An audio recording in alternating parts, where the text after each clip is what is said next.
আলাইকুম প্রিয় দর্শক, আজকে আমি এমন একটা জায়গায় এসেছি। সেই জায়গাটা হলো অদ্ভুত ধরনের একটা জায়গা, অসম্ভব সুন্দর। এই জায়গাটা মূলত এটা হলো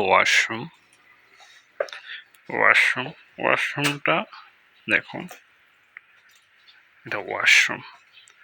কিন্তু সবচেয়ে লক্ষণীয় বিষয় হলো ওয়াশরুম থেকে বাইর হয়ে আপনি পাবেন এক গুচ্ছ বাগান বিলাস। এই ওয়াশরুম থেকে বাইর হওয়ার পরে পাচ্ছেন একটা বাগান বিলাস। এত সুন্দর, এত হরেক রকমের গাছ।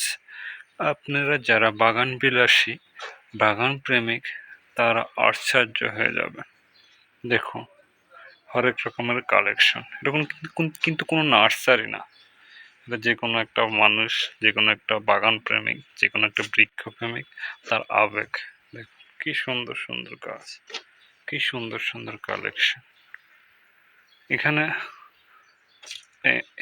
খুব সাধারণভাবে, খুব সিম্পলভাবে গাছগুলো সাজিয়েছে, এবং যে ব্যক্তিটা এটা করেছে সে একজন সাধারণ মানুষ, কিন্তু তিনি নিজেও জানে না তিনি কত অসাধারণ। আপনি কিন্তু ইচ্ছা শক্তি থাকলে আপনি নিজের জায়গাটা, নিজের বন জঙ্গলকেও অসাধারণ করতে পারেন। জায়গাটা মূলত হলো পাহাড়ি জায়গা। এটা দেশের বাইরে, বাংলাদেশে না, এটা আফ্রিকাতে।